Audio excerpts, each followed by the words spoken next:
ఈ కాంగ్రెస్ పాలనలో కరెంటు వేయడం తీయడం వల్ల బోర్ కాలిపోయింది. సరే ఈ 4-5 రోజులు దీన్ని రిపేర్ అన్న చేపియాలా, అది కూడా లేదు. దీన్ని కూడా పట్టించుకుంటాడు ఈ కాంగ్రెస్ పాలనలో.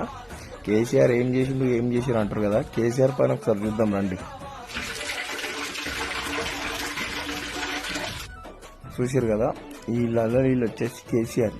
ఆ కింద వైట్ కలర్ ఉందా, ఆ వైట్ కలర్ పైప్ ఏమో ఇప్పటిదాకా చూపించిన బోర్ లైన్. అది 15 రోజులు అవుతుంది బోర్ ఖరాబ్ అయ్యి. రిపేర్ చేయడానికి ఎవ్వరు రాలేడు ఈ కాంగ్రెస్ ప్రభుత్వ పాలన. కేసీఆర్ ఏం చేసినా లుచ్చబాడుకోలకు ఇది చెప్పండి. ఉదాహరణకు ఇప్పుడు గుర్తొస్తుంది కేసీఆర్ అంటే. ఈ లల్లని కూడా కేసీఆర్ లల్లని అని అంటారు. మిషన్ భగీరథ లీల అన్నారు, కేసీఆర్ లీలే అంటారు. ఇప్పుడు కేసీఆర్